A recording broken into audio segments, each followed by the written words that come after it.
sa DZRH, sa Elizalde. Forget the past, it's time to mend. O corporate, same. So, ang sinasabi ko na lang,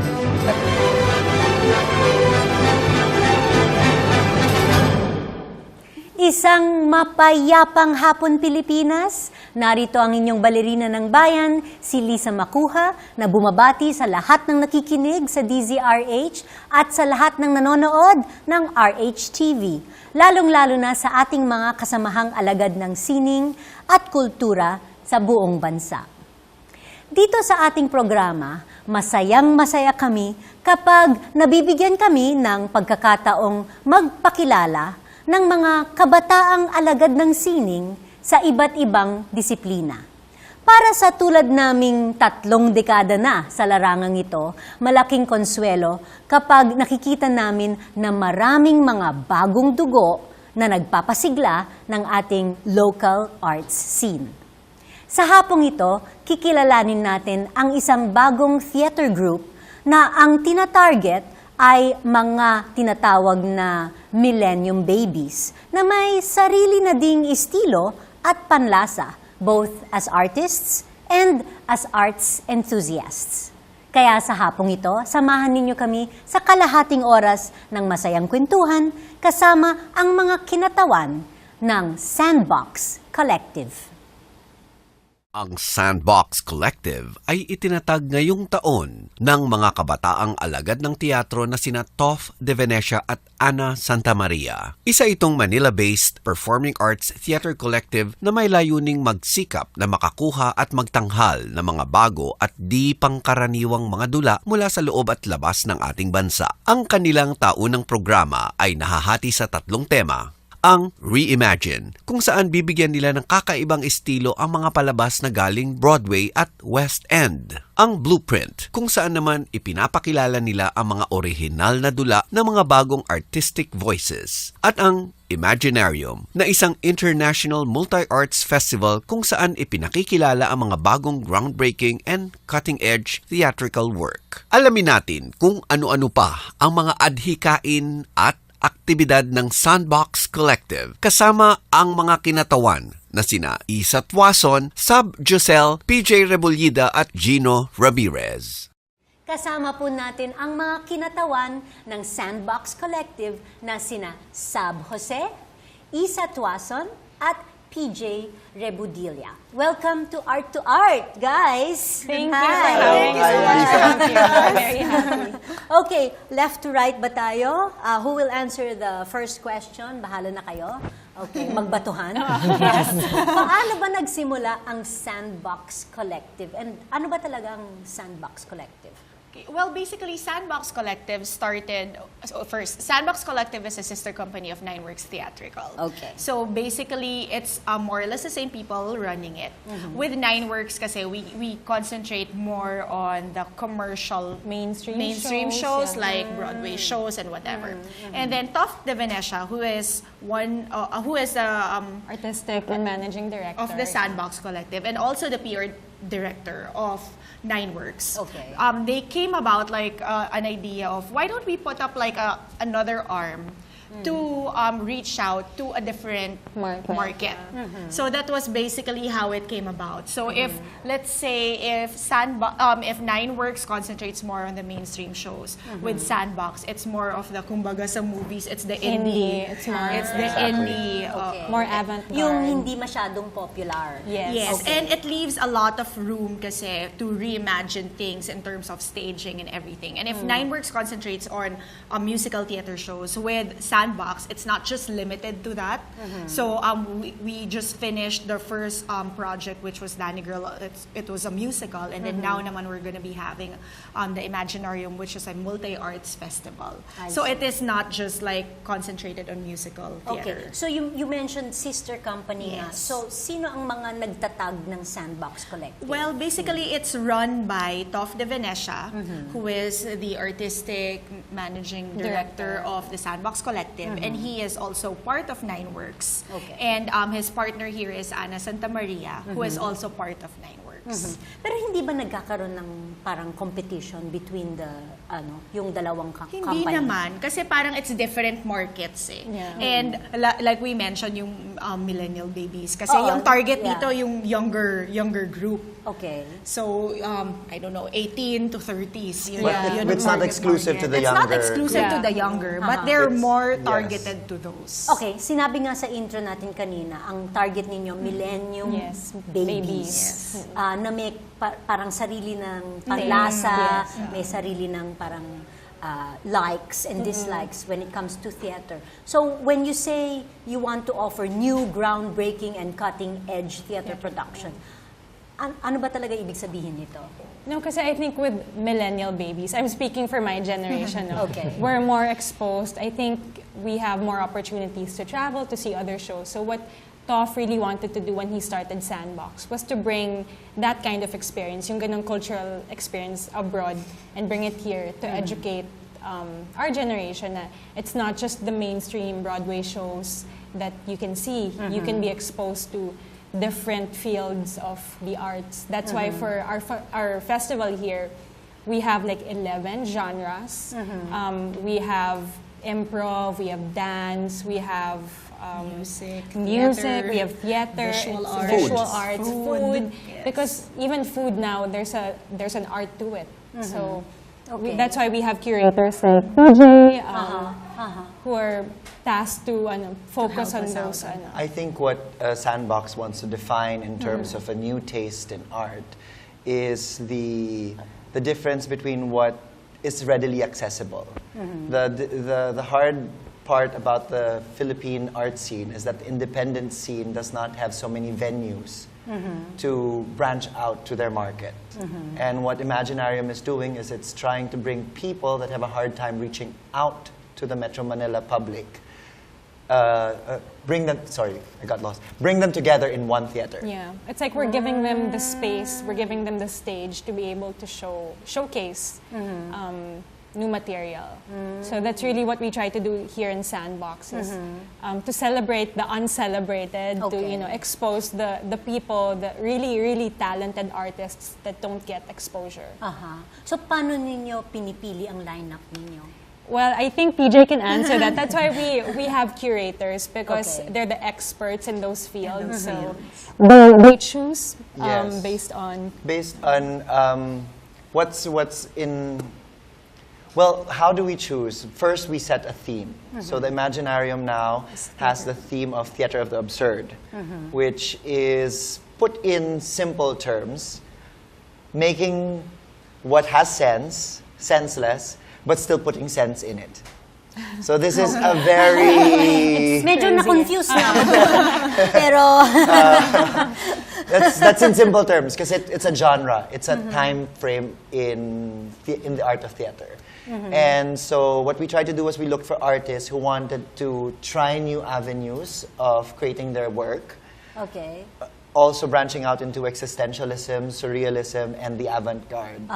So we're looking for people that challenge the status quo of art in the Philippines. Oh, okay. Okay. But I now got a note saying, save Imaginarium for the next half.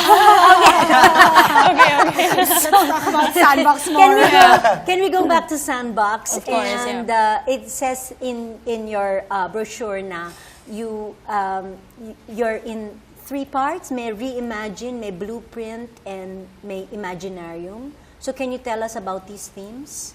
Well, What the is first one is- reimagine? Okay, reimagine. Okay, for reimagine, we finished the reimagine part last July, which is the first project under Sandbox Collective. Okay. So it was a musical theater show It's an called off-Broadway musical called Danny Girl. Uh-huh. So this leaves a lot of room to the imagination, like what I said, because it wasn't limited on how you could stage it. So Toph, who also directed Danny Girl, parang sky's the limit on how he imagined how he wanted to stage Danny Girl. Sam could Yeah. talk more about it. Like, it's one of her favorite shows. You want to talk Yeah. more about Danny Girl? There. Well, I'm not sure if you're familiar with Danny Girl, but it's about a 9-year-old girl with leukemia. So from the premise parang that's so morbid naman, diba? But the way kasi, how can you make a musical diba, about how can you make a that? musical about it, talking about death and diba, your impending, you know. But the way that Toph presented it, kasi he reimagined it, he presented it in such a way that even kids could watch it and enjoy it. So the staging, he used a lot of, what do you call that, visual arts. Yes. He used, what do you call those lights? That made the stars. Yeah, it made it look like you were looking at a galaxy of stars. And he also pulled in a lot of artists like Leroy New, who provided a few sculptures as part of the set. Yes. But basically, the story of Danny Girl is she's a 9-year-old girl who has leukemia. She had leukemia when she was 6, went into remission for 3 years, and then now the cancer is back. So basically, that's how it started. That's how the show started, is that the cancer is back. So basically, it tells of how she deals with her illness, and she retreats back and forth towards her imagination and reality. That's how she dealt with it.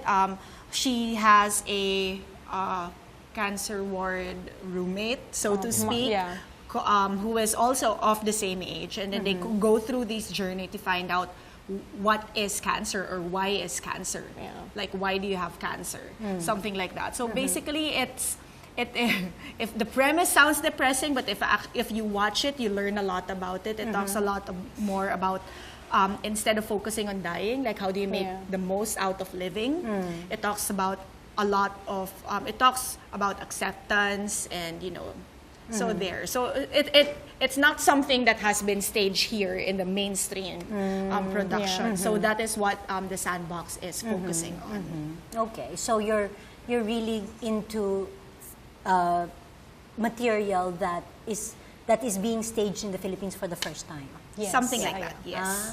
I see. It's like a breath of fresh air Yeah. to like the theater scene as well, if that's... And one thing that we don't want to do is to spoon feed the audiences. That's why Toph always says, when people come in to watch your shows, you want to leave them with more questions. You don't want to spoon feed them with the answers. So the way that Danny Girl ended was like a double-edged sword, because some people were like, what's the ending? Parang you leave them hanging. But the point of Sandbox is really to leave people with more questions. That think about the play after you've left the theater.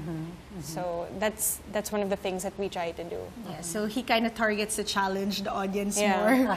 Okay. I think that's a wave in theater now, Yes. where artists involve the audience and they want the audience to have a stake in what's happening in the audience. And I think Sandbox is doing that with their projects. Okay. Can we go into like how you as individuals got attracted to The the Sandbox. theater Oh, the scene theater. and Okay. Sandbox Theater Collective in particular, because para sa akin parang may renaissance ngayon ang Philippine theater, Yes. no? I mean, ang dami-daming mga bagong grupo na nagtatayo ng kanyang mga sarili-sariling mga productions. And parang there's always something happening now. And it's so nice to see some young people in the theater na I think halos pare-pareho din yung pinanggalingan ninyo. I think Yes. the roots More or of less, all Filipino theater artists usually repertory. Yes. Di ba? Repertory, Most of us came PETA. from that. Tanghalang Pilipino, Tanghalang Pilipino. Dulang UP. there. Oo. And then you're now going into the next generation and new, new production companies, new productions. So just briefly tell us how you got into theater. To theater. Well, I started with New Voice, the summer workshops. And then after that, I went to Assumption, so I was in Meta and Assumpta Theatrica. After that, Ateneo Blue Repertory. Okay. And then I went to London briefly for a workshop in musical theater. And then when I went back home, tuloy-tuloy na, I did The Wedding Singer, I did Rent, Peter Pan with Repertory Philippines, and then Grease, which is doing a rerun. I just finished Shrek. So it's been actually on and off for me. I do theater and then I take a break because I need to make money elsewhere. And then I go back to theater. But that's my basic journey. I know that I can never say goodbye to theater because it's my passion and it's what I love to do. And I know that it makes other people happy too, and you tell a story, and you're part of that whole magical experience. So that's why here in Sandbox, I want to do the same thing, share that same magic with the audiences. Okay. Great. Thank you, Sam. Okay. Isa, what about you? Me, I started around, I think I was around 14 or 15. I took a summer workshop with Repertory Philippines. I think for that summer workshop, we did West Side Story. And for that whole summer, it was an unexpected journey. I just fell in love with it. Like the daily process of like creating and giving life to a character and putting up a show together with all these creative people. And then you get just so attached to it, and you give so much of your heart and your soul and everything that you have into it. It was that environment that kept me going on. I took a break. I was on hiatus for a couple of years, but then I find myself like her coming back to it. I guess you'll always come back to your binabalik-balikan mo. So parang I guess you'll always First love never dies. First love never dies. You just got hooked. Yes. And you have to have your your And I guess if it's pag Your nasa, fix pag now nasa and again, puso, Max, mahirap Yeah. tanggalin eh. So even if you're not performing on stage or being part of the creative team or whatever, just as long as you're part of it, there's a sense of fulfillment. And to be able to reach out, like, I personally, like, theater changed my life. I don't think I'll be able to do whatever I'm doing at the moment if it wasn't for my theater background. And to be able to reach out and to give people the same experience of how much it helped me in life or whatever. So I think that in itself is why I'm back in the theater scene as well. Okay, fantastic. PJU, I know as a dancer. Yes. Actually, with Ballet Philippines With Ballet before. Philippines. But hindi ako nag-start sa Ballet Philippines. Okay. Nag-graduate ako ng college noon, tapos nagtrabaho ako. Nung unang araw ko, lagi ako oras, magka 5 o'clock na ba? Nung pangalawang araw, 30 minutes pa lang, tumitingin na ako sa orasan. Sabi ko, kailan ba mag-5 o'clock? Kailan ba mag-lunch break? So pumunta ako sa boss, sabi ko, hindi ko kakayanan dito sa office. So nag-quit ako. Lakad ako papuntang Mega Mall, manonood na lang akong sine. So may nakita kong poster ng musical theater for adults. Sabi ko, sige, enroll ako dito, try ko to, for fun na lang. Enjoy muna ako sa buhay. I took the workshop. Lo and behold, I enjoyed it. From there, I got my dance scholarship from one of my dance teachers there. And then I took acting lessons, got into rep. And ako hindi ko binalikan. Hindi ko na iniwanan. Hindi Hindi ko na siya iniwanan. So, kahit na nag-Ballet Philippines ako, I would still do the acting roles also pag kailangan. And then now I'm doing both acting and dancing and singing and choreographing everything now. And my life is wonderful. And you've also worked abroad already. No? Yes, Yeah. I just got back from Germany From last Germany. January. There's a different sense of fulfillment that you get kasi being around all these creative and very, very talented people. And Let's diba, go. you know, like when you're around them and then they just give so much of their heart and their soul into I know. the Well, I art. have a So sister parang- who's in theater. Gia, Si Gia, and she's currently now in Here Lies Love. which is opening Yeah. this week. Just open. Which opened Which and opened ready. this Yeah. weekend, yes. Okay, anyway, marami pa po tayong pag-uusapan tungkol sa Sandbox Collective. Dito pa rin sa Art2art. Magbabalik po kami pagkatapos ng ilang paalala. Programang hatid ay sining at kulturang para sa lahat. Magbabalik ang Art2art. Schedule ng mga inaabangang konsyerto. Update sa mga magagandang panoorin sa mga tanghalan at teatro. Narito na ang Art2art Calendar.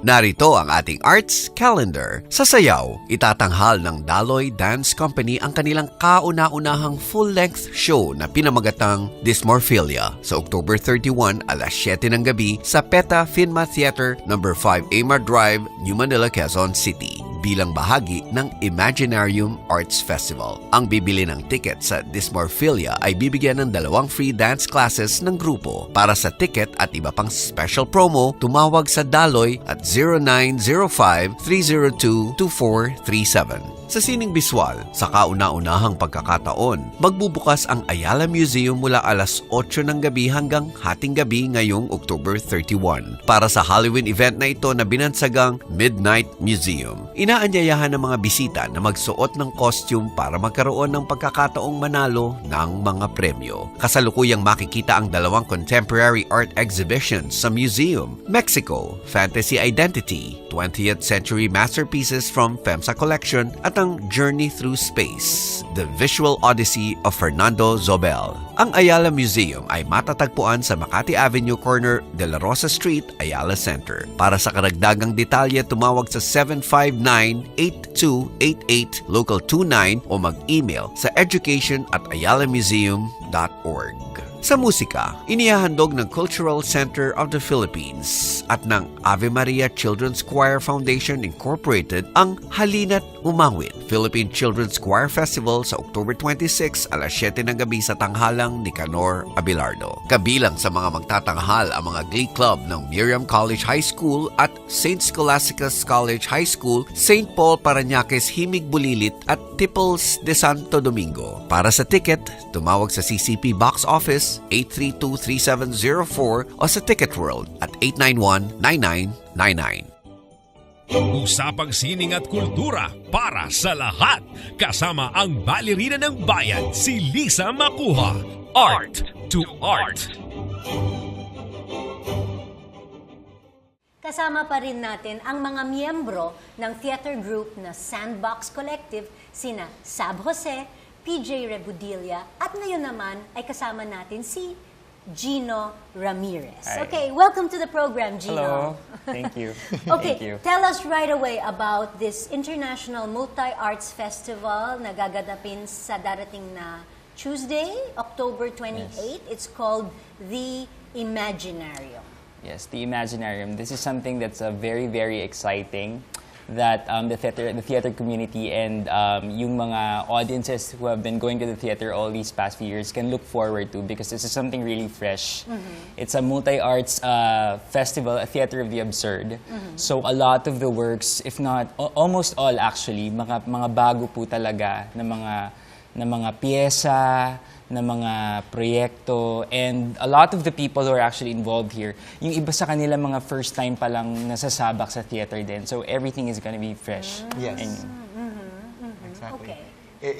It's an interesting mix of people because you've got old vanguards from people like Anton Juan participating Yeah. in the production to new groups like the I'm from Black Canvas. Black Canvas in theater, and Daloy Dance Company for the dance. It's our first year. And it's interesting because we offer new work or old work reimagined. Yeah. And I think audiences should be ready to see things that will bewilder them Yeah. and challenge them to think and to feel. Yes. And I think that's the goal of Imaginarium, to open up people to new worlds. To shake things up. Oh, okay. Yeah. Shake things up. So what do you mean? What can the audience expect? The unexpected. I answered my own question. Well, they can expect to be exposed to, new and different material. They can expect to enjoy, just, their senses are gonna explode So parang with halo-halo. everything. Yes. It's a festival of all sorts of... Yeah, it's only 4 days. And there are shows starting as early as 10 a.m. or 12 noon, I Yeah, think. 12 noon. 12 noon, and all the way to the evening. There are 4 venues, and shows will be happening simultaneously. Wow. There will be exhibits. Okay. Yeah. So they can actually go from show go to to show. show if you want. Okay, you mentioned 4 venues. What are these venues? All these venues are at the PETA Theater Center. Actually, this festival is being done in cooperation with PETA. Okay. So the 4 venues are the Black Box, the main stage, the roof deck, And the gallery. So you can expect multiple things to be happening all at once. That's why I mentioned that your senses are just gonna, explode with everything. And the people that they will see will vary. There will be explosions in theater with song, with dance, with film, with music, Visual with visual arts, arts. with makeup, Yeah. with food. I think everyone will have something to see. Yeah. Okay. Can you give us a list of the participants in the festival? Well, Danny Girl by the Sandbox Collective is coming back. Okay. And then Anton Juan is doing The the Maids. Maids. The Maids. Ed Lacson is doing the Pillow The Man. Pillow Man. Spit is doing improv. But for the first time, they're doing an improv film. So Spit normally does like improv sets live. But this time, they're going to take on the challenge to do a film. And then we also have some films, actual films Yes. showing there. We have Ang Nawawala by Marie Hamora. We have Master Vader by Robbie Guevara. Taong Grasa is also... Taong Grasa, who's going to be there? Starring Lou starring Veloso. Lou Veloso. Yes. And for dance, I think you'd be interested to come and watch a Korean company. We're bringing in an international group, the Seop Dance Company, and they started in 1992, and they've won numerous awards from Best Dance Company, Best Dance Production to Best Korean Choreographer. And they're bringing a work here that combines the Western advances in dance with what is ancestral and true to being a Korean. And I think it's a beautiful mix. And we have 2 shows. We're flying them specially just for the Wow, so Imaginarium. it's not just a festival of Filipino artists. No. It's also, And- may Korean yes, din. we have a Korean as well. Meron pa bang ibang mga foreigners? That are coming in. I think that's the only... That's the only foreign group. Maybe in the future we plan to bring in more. And But- you mentioned earlier there's also food. There's also Yes. food. We're bringing in chefs. That's very as well. important, you know. Yeah. Well, watching a show hungry is not fun. No. Yeah. Never fun. It's really interesting because they're having a throwdown. It's like a cook-off. And we have about 7 chefs. So you have the chefs from Wildflower to Hungry Hound. All these new culinary people, like Erwan Yusuf is going to be there. So they're just going to have a showdown, like a throwdown. It's going to be a delightful thing for people who love to eat. So it's just really a collaboration of all these culinary artists. So. Okay. And paano ang bilihan ng ticket? Is it an individually priced thing, or you just buy one ticket to get into the festival and you can watch all you can? They have to buy it individually, but we also Okay. have some bundles that allow you access to 3 or more shows. But if they want to see just particular shows, since it happens on 4 consecutive days, they can do that through Ticket World or through the Sandbox Collective.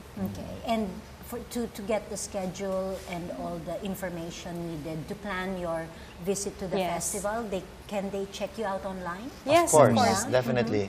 So we have our Facebook page. We're on Facebook, and we also have our website, which is www.thesandboxcollective.com. The Sandbox Collective. Thesandboxcollective.com. And then you're also on Facebook. On Facebook, the Sandbox Collective as The well. Sandbox. And on Instagram, it's the Sandbox Co. Okay. Yes. Okay. And that's already in 2 days, right? Yes, Yes. in 2 it's days. in 2 days. We open in 2 days. So for those who want to get tickets, you can either call us at the Sandbox Collective. The number is 0917-899-6680. Or they can also purchase tickets from Ticket World. You can call 891-9999. Galing ng kodigo ni Isa. Thank you. Okay. There. Thank you so much for coming to Art2art. Thank you. Thank you so Good luck to the Sandbox Collective. May you have a really good festival. The Imaginarium. Yeah, coming up on Tuesday. So for tickets, go to Ticket World or call 0917-899-6680 or Ticket World 891-9999. The Imaginarium Arts Festival. It's a different kind of festival in the PETA Theater Center in Quezon City. Yes. Thank you. Thank you so Thank much. you so much much for for having us. Thank you. Hanggang sa susunod na linggo, samahan ninyo kami ulit dito sa Art2art, kung saan ang usapang sining at kultura ay para sa lahat. Ito po ang inyong balerina ng bayan, Lisa Macuja, nagpupugay sa artistang Pilipino.